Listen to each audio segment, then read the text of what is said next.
and tonight we're going to put the spotlight on chronic infections and what are you going to do about it.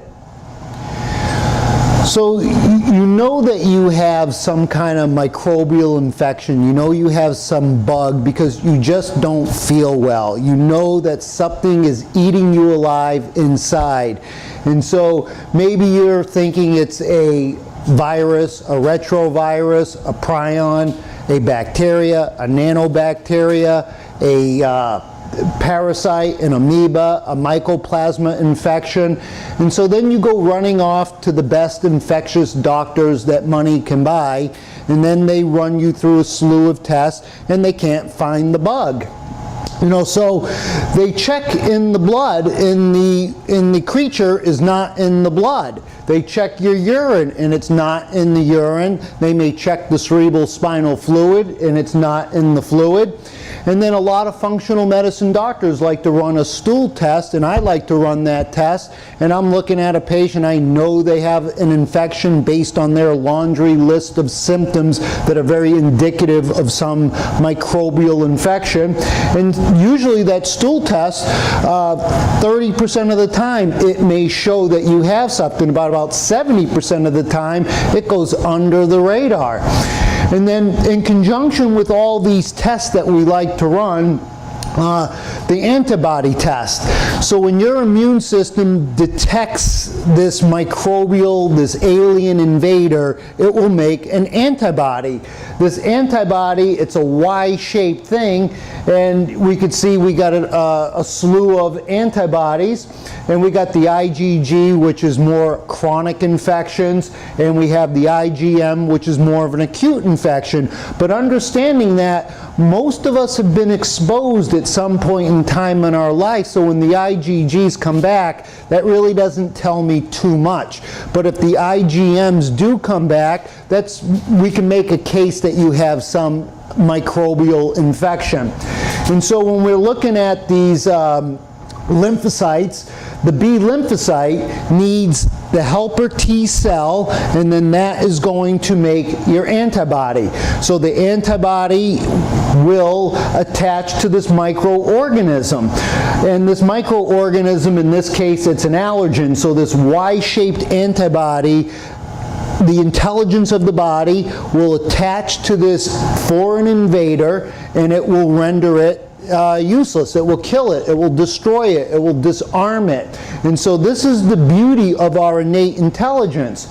Now when we're looking at this antibody, we see that we have these binding sites that will attach and adhere to the antigen.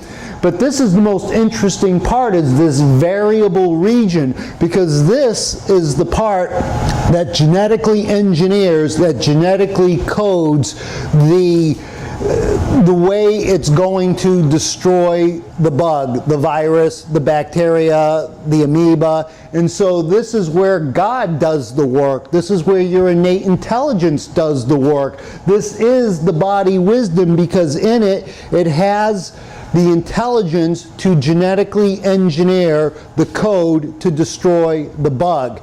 That is a wow. That's what's amazing about our innate immune system.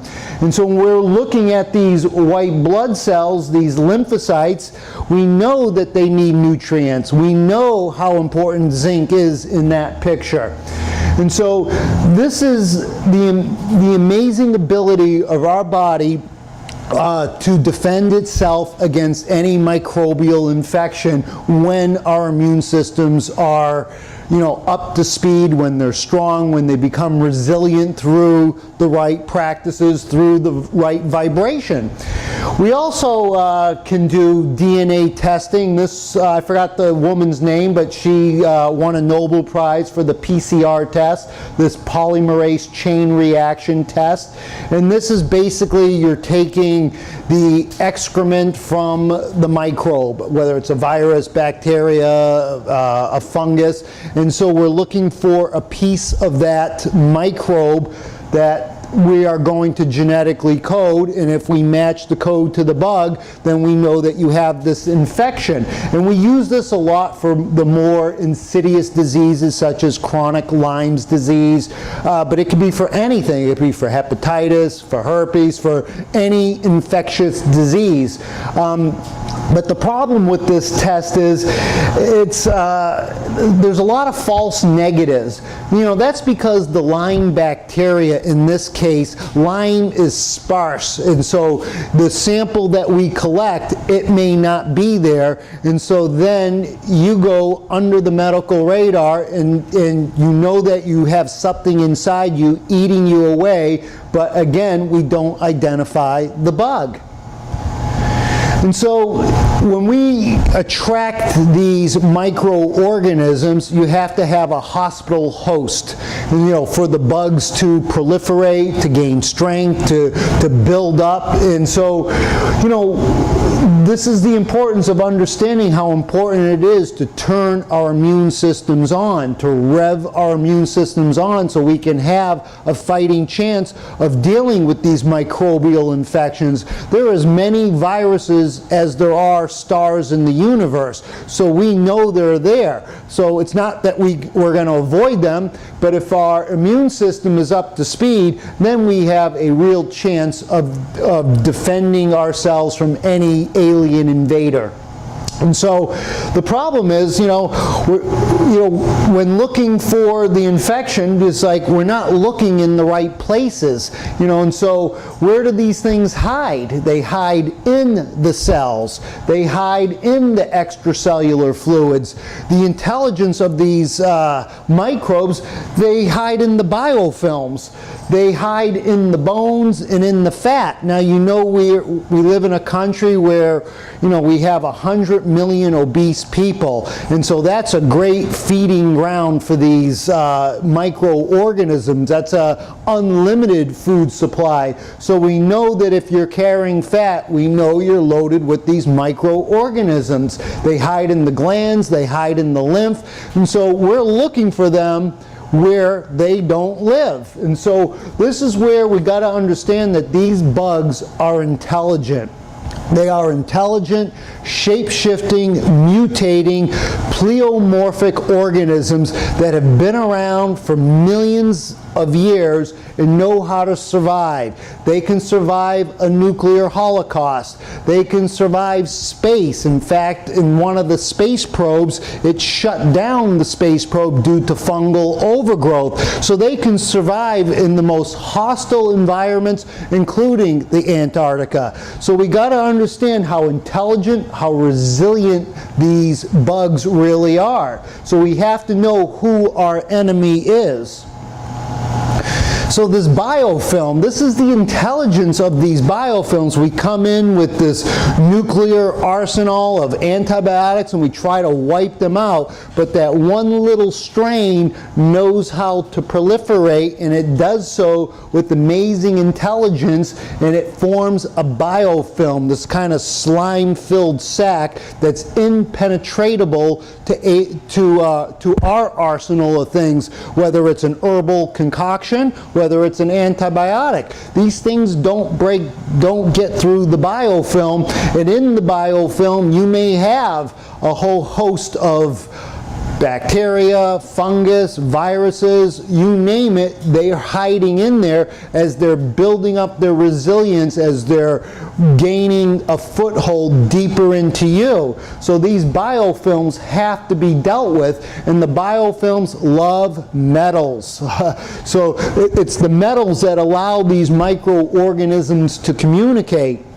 And so we see these biofilms in pipes. You know, you go to any water source, wherever there's the pipes, you're going to see a lot of biofilms.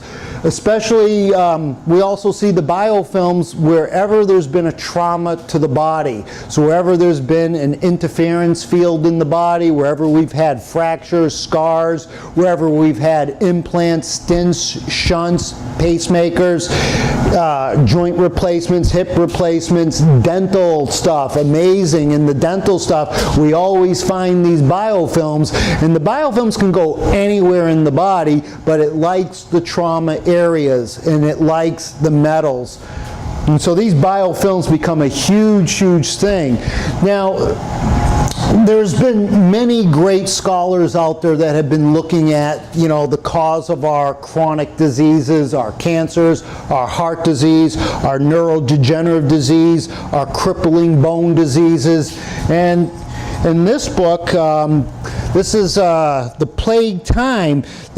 Professor Paul Ewald, he's a microbiologist, PhD, and he award-winning author, and I recommend that you read this book, but he's making a very strong case for the cancers, for the heart disease, how these microorganisms, if we don't deal with it, become the cancer. So if we took your heart, put it in a blender, and then we sampled the blender, you're going to find, enormous amounts of these microbes, these infectious organisms in there. And so now with the genetic testing, we're going to be able to, genetically test all these organisms. Then Big Pharma is going to come in with their array, and again, it's going to be the same shenanigans as with the vaccines and all this other nonsense. So this is where we got to understand our enemy.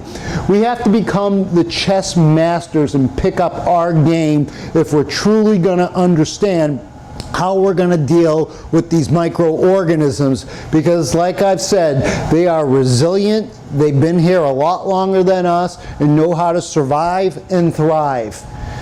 And so some of the more common symptoms of these chronic infections, it's, the fatigue, the brain fog, the foggy thinking, you just don't feel right, your energy is depleted, all the allergies, the sinusitis, the vaginitis, the bronchitis, the prostatitis, all these itises are crippling us, and we have to look at within all these sinusitis and prostatises, bacterial, fungal, viral infections. We gotta come to grips with this if we're gonna deal with these chronic symptoms that we're plagued with. The more common gastrointestinal, the gas and bloating, and there's a spectrum, can be just from gas and bloating to the severe diarrhea, to the constipation, to the crippling pains in our gut. And of course, the aches and pains and the common repeated infections. In my history, when I'm, dealing with my chronic infections, it affected me with insomnia, with my skin issues, with my dental problems, and my bone and joint problems. My bone and joint problems was the reason why I became a chiropractor, because I was aching in every joint in my body, and that led me toward to becoming a chiropractor. But this has been my plague, mostly this, but these are just some of the more common symptoms that these chronic infections wreak havoc on us.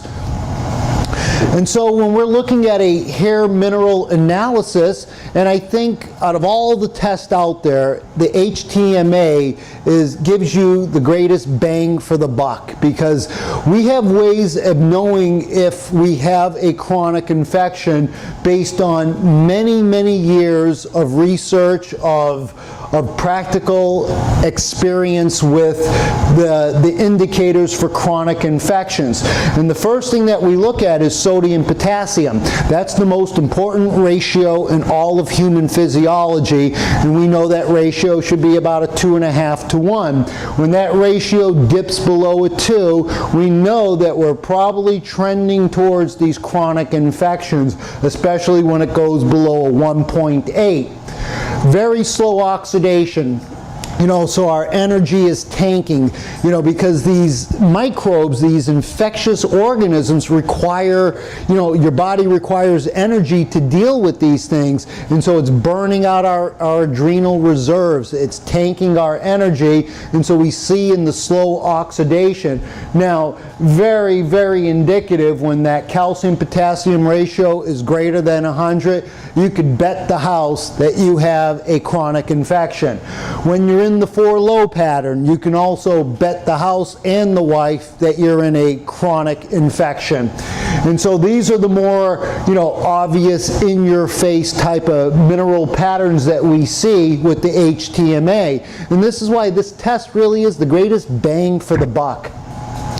When you see a copper level above 5 milligrams, that's very indicative of bio-unavailable copper, where the copper just it's useless. And so it's not going to do its job as its antibacterial, antimicrobial properties.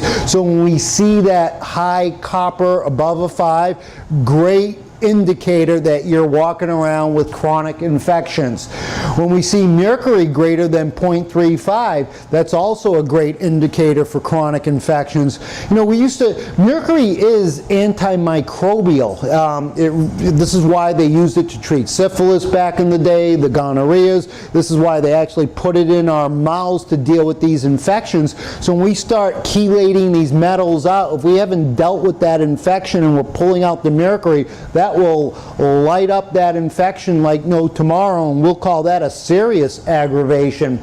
So again, mercury is a great indicator. Cadmium is another one. And remember, zinc sits on top on the periodic table, cadmium right under it, mercury right under. So these heavy metals will take the parking space and displace zinc. And we know how important that zinc is in immune function and lymphocyte function. And so if we're not dealing with these metals, we're not going to be dealing with these chronic infections. So that has to be a take-home message, that we got to deal with these metals if we're going to really get to the root of this chronicity that is plaguing us. Iron is a big one. So when we have this oxidized iron on a hair tissue test, when we see it above a 3, that's associated with many bacterial infections. Also phosphorus. When phosphorus starts to go low, when we start to see it at a 12, at 11, we know that we're in catabolism. We know we're in tissue breakdown. And when we're in tissue breakdown, we know that the microbes are eating us alive. And so that's a great indicator for chronic infections. So just to kind of reiterate how important the zinc is, and this is coming from molecular medicine, zinc in human health. Zinc affects multiple aspects of the immune system. Zinc is crucial for normal development and function of cells mediating innate immunity. Neutrophils, the natural killer cells, the macrophages are all affected by a zinc deficiency. Phagocytosis, intracellular killing, and cytokine production are all adversely affected by a zinc deficiency. Remember, zinc, if you have that cadmium, displaces 100 ions of zinc. That mercury displaces 1,000 ions of zinc. So that's tanking our immune system, our innate immune system. I got this from the American Journal of Clinical Nutrition, and this was an article from the Department of International Health from Johns Hopkins University. And here it is. Zinc is known to play a central role in the immune system. Zinc-deficient persons experience increased susceptibility to a variety of pathogens. Immunological mechanisms whereby zinc deficiency increases susceptibility to infection have been studied for several decades. So this is why, now, just don't go run out and take 50 milligrams of zinc. You have to understand zinc is more cellular mediated immunity, copper is more humoral mediated immunity. There has to be a balance, because if there's a disbalance, you'll be more prone to the bacterial, fungal infection, or if it's a zinc deficiency, you'll be more prone to the viral type of infections. So again, it's not just run out because you heard from me or someone else that you need zinc for your immune system. You absolutely do, but we got to understand the interconnection of all the minerals, how they work synergistically, antagonistically, beautiful in a yin-yang type of balance. And this is why we use the hair tissue mineral analysis as our blueprint as we're paving the way to build you up, to get the right minerals into you, so we can actually have a real immune system, so we can actually have the antibodies operating at a higher level. For those antibodies to work, remember, we need those B lymphocytes, and for those B lymphocytes to function, we need that zinc. Now, I took a class from Dr. Igor, one of my nutritionist experts, and he's a medical doctor, and he took this right from his medical school, and this is the international edition of clinical pharmacology that he took while in medical school. And in this book, he took out this quote from this book: those other metal salts, such as zinc, sulfur, and copper, have significant antimicrobial properties. Antimicrobial, that's your fungus, that's your virus, that's your prions, that's your bacterias, your nanobacterias, that whole host of all these microbial infections. You know, when you think about it, why do we, the industry puts copper sulfate in the swimming pools? Why do they put copper sulfate in the swimming pool? To prevent the spread of athletes' feet. You know, so we know that. We know that these nutrient minerals are used, but they are rarely employed in medicine. You know, how come they're not employed in medicine? Because there is no profit margin. So this goes against big pharma and coterie, and so we, the people, have to understand that these minerals, they turn on our immune system, they have every aspect of our health in biochemistry. And so this is the importance of understanding how important these minerals are, and how important these antagonistic heavy metals are, and how they oppose the nutrient minerals. They take the parking space. Chronic infections and toxic iron oxide. You know, did you ever see those YouTube videos where you have that bowl of cornflakes and they run the magnet and it's moving the cornflake? Because in this corn we have this very toxic iron in our grains, in our food. It's in the food chain. This is oxidized iron. This iron, bacteria feed off of iron. So now iron is absolutely needed for human health, but the wrong form of iron becomes detrimental to health. And so when we take in this oxidized iron, it's bacteria feed off of it. That's their fuel source. And so the body's pretty intelligent. When you have a bacterial infection, it's going to take the iron out of the blood and it's going to put it in storage. You'll see ferritin go high, you'll see other markers go high. That's because we got to cut the food supply off, because they feed off of iron. And so it's truly a cellular poison. It's cancer. Copper can build up in the body to mask the presence of iron. This occurs and is revealed on some hair tissue mineral analysis.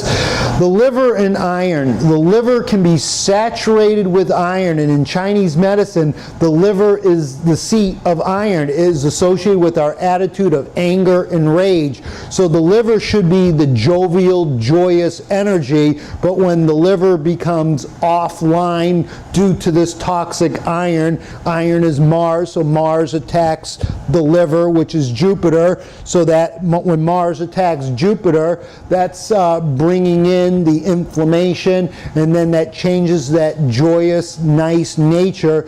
And that's where we get the bilious temperament, the gall of life, as that liver becomes plagued with these iron oxide particles. And this is why I've always gone blue in the face stating how important it is that we have to clean out the livers. And we'll talk a little bit more about that. So on a hair tissue, when we see an iron-copper ratio, usually greater than a 2-to-1, coupled with a low sodium-potassium ratio, that is absolutely indicative of a chronic bacterial infection. When we see the HTMA greater than 2, 3 milligrams. That's also a good sign. And then there's also a sign called the pore eliminator pattern. And so that means the body doesn't have the energy to get rid of these toxic metals, and we call that, that's usually in slow oxidation. And we call this a pore eliminator pattern, and when that iron is 1.2 or less, that's a pore eliminator pattern, but it'd also be an association with the other pore eliminators,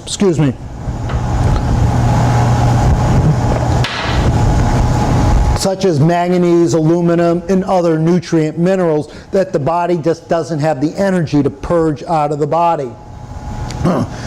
So during an infection condition, such as a bacterial infection, iron is shifted into storage compartments, mostly in the liver, but can go to the spleen and the bone marrow. So for bacteria to survive, regardless of where they are in the body, nearly all the bacteria need iron, and each obtains.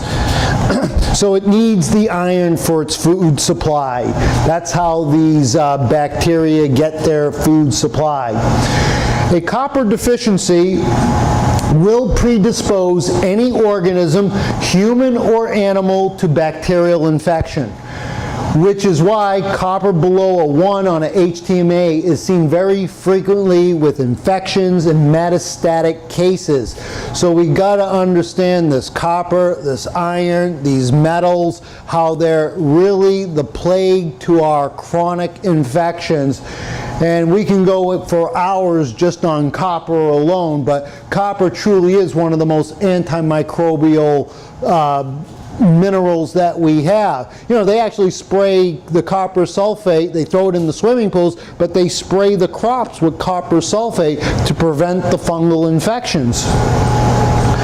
So again, this pattern is very common in our society today. This is your classic slow oxidation, and there's many variations of this pattern. Some may be a little bit better, some may be a little bit worse, and so this is where we're using our adrenal reserves, where our energy has become depleted, our adrenals are in burnout because our adrenals are constantly fighting these infections. So the energy is going to fighting the chronic infections in our sinuses, ears, mouth, digestive system, genitals, wherever. And so when that energy is going to fighting these chronic repeated infections year after year, your body doesn't have the energy to grow your hair, to grow your nails, your skin, to heal your bones, to digest your food, to give you the get up and go, to have energy to do the things you love doing, because we're depleted. We're depleted and we're running on empty because we're not dealing with these chronic infections.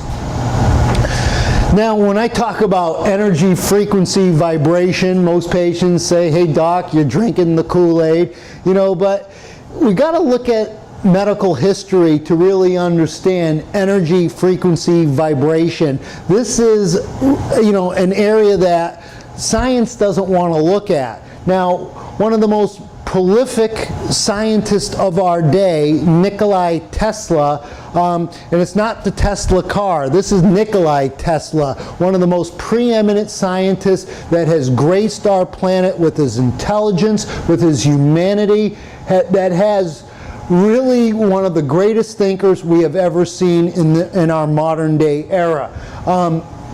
And I love this quote by Tesla. The day science begins to study the non-physical phenomena, it will make more progress in one decade than in all the previous centuries of its existence. This is where we got to look at the energy, the vibration, the frequency, because these viruses, these bacteria, they operate vibrationally, they operate through frequencies, through energy. Chinese medicine knew this. Ancient Egyptian medicine knew this. Ayurvedic medicine knew this. And some of our great contemporary thinkers, such as the Teslas and Royal Rife. Royal Rife was the first to isolate a virus with his amazing high-powered microscope, where he identified the virus. And And Royal Rife had a machine, once he identified it, he knew that they operated within a frequency. And so we could send a ray into these viruses and we could zap them. And so he was instrumental in bringing the energy medicine to the forefront with his Rife machine. So we have some amazing healers in our history that have gone under the medical radar because it's not based in pharmaceuticals, it's not based in cutting it out. They understood energy, frequency, vibration. So the world-renowned bacteriologist Arthur Kendall, heavy credentials, referred to as America's Pasteur. Louis Pasteur, the Frenchman, he was the American Pasteur, worked with Dr. Rife. Without his help, Dr. Rife would not have been able to find a cancer virus. Dr. Rife, with the help of other great doctors, was able to find the frequency for many bacteria and viruses that cause many diseases. So doctors used the Rife instrument in the 30s, 40s, and 50s with a very high success rate.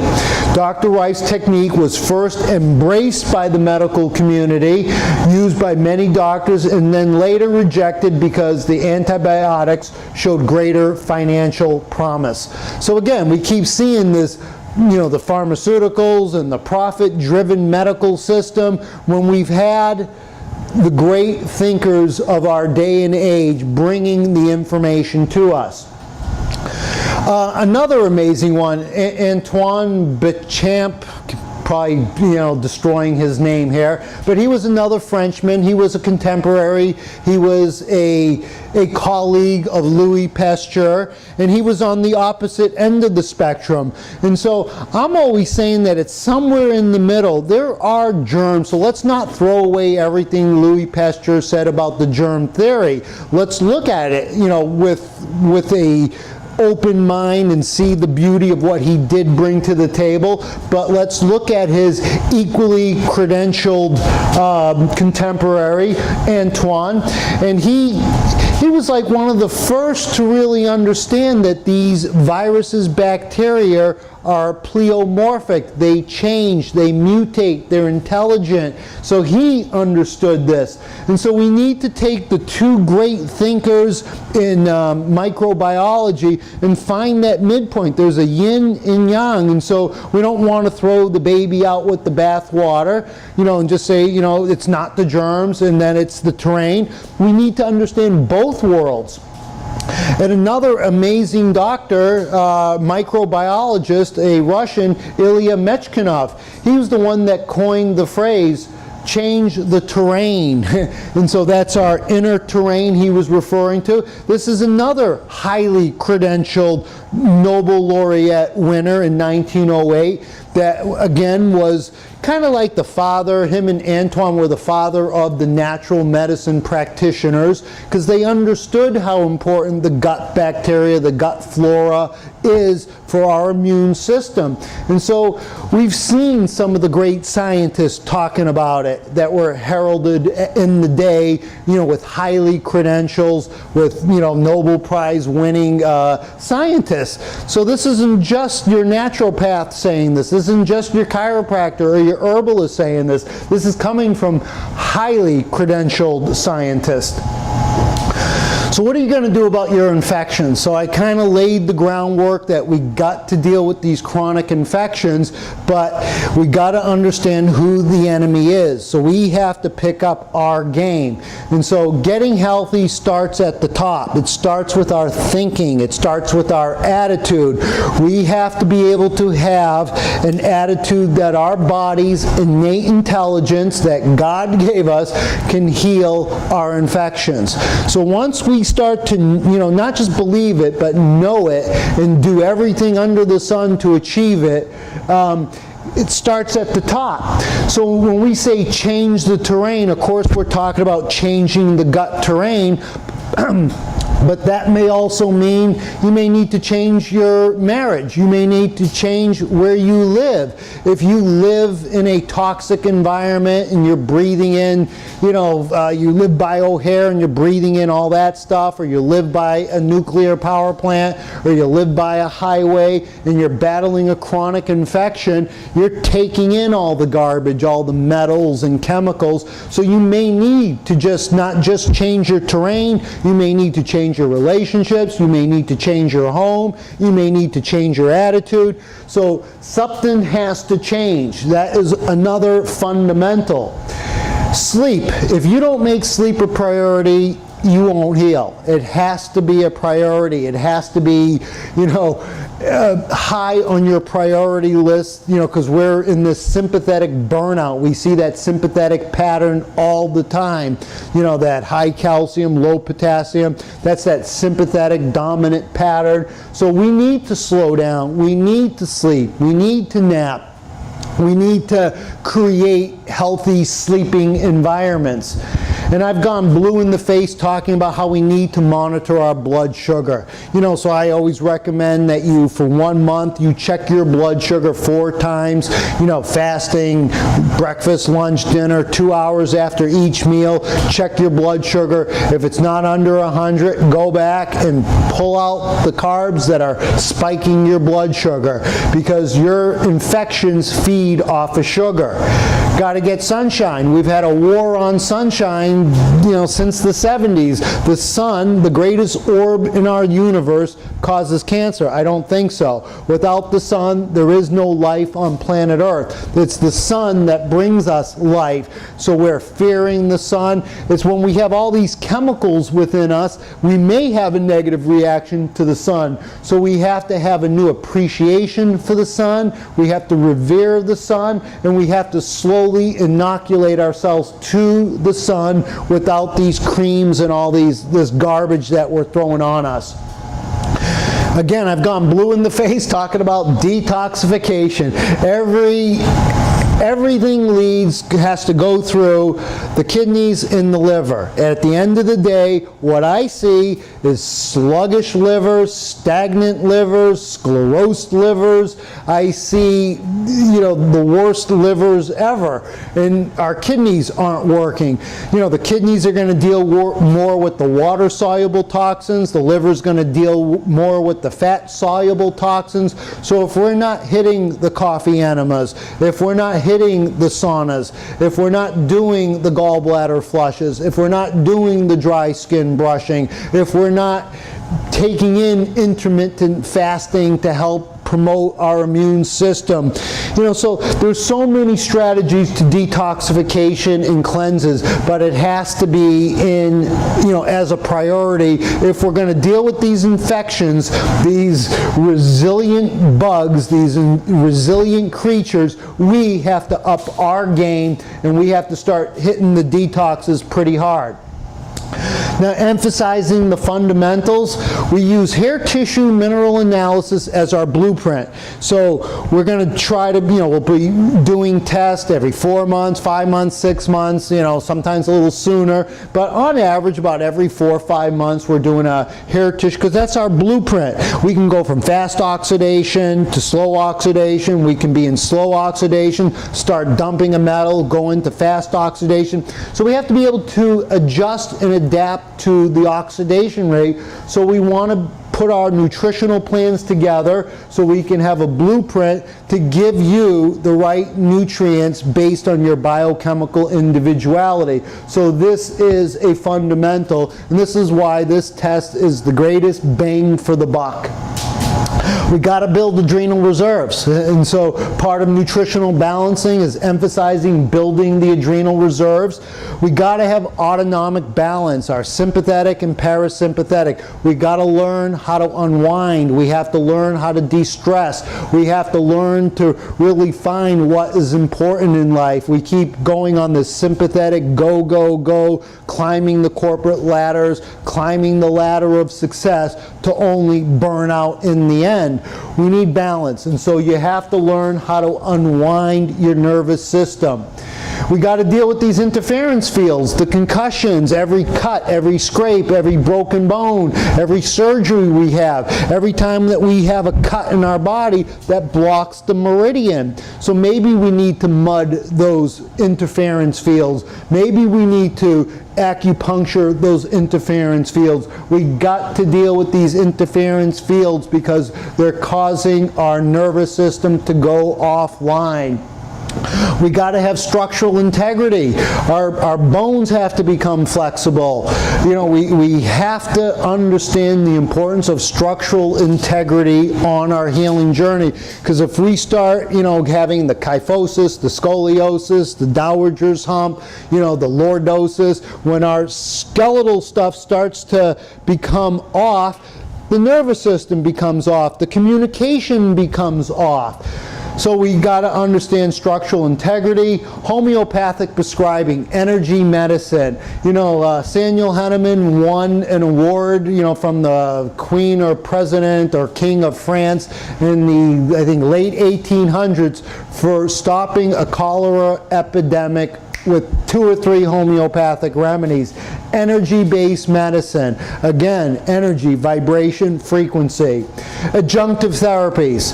You know, PEMF, Rife machines, massage therapy, reflexology, hydrotherapy. The list is endless. We got to incorporate adjunctive therapies to take our healing to that next level. So we got to really start upping our game because we're dealing with the stealth enemy. So it's not just take this great herbal remedy or something. You got to work for the herb. You got to work for the mineral. It takes a consciousness of raising your vibration to deal with these stealth enemies. So that was my quick presentation on chronic infections and what is my offer that I am going to offer to you. I'll offer a 20-minute personalized free phone consultation to discuss if my program is right for you. So to qualify for this complimentary phone consultation, there's a couple criterias. A few things have to be in order. First, healing has to be on your A list. Not your B list, not your laundry list, not your later to-do list. It has to be on your A list. It has to be a top 1, 2, 3 priority in life. If it's not, it's a waste of time and money and energy. Number 3, you must take accountability for your health. I heal nothing. I am going to guide you. I'm going to supervise you. I'm going to counsel you. I'm going to give you mentorship on your healing journey. I'll be recommending the therapies, prescribing the homeopathics, putting together a nutritional balancing program based on your HTMA. But the bottom line is, you got to do the homework. And so if you fit this criteria, you fill out the long health intake form, email it back to me. Once I have that long health form back, then we're going to set up a mutual time to go over this 20-minute consultation to discuss if we can work together. So that's it for tonight. Thank you for watching and have a great night.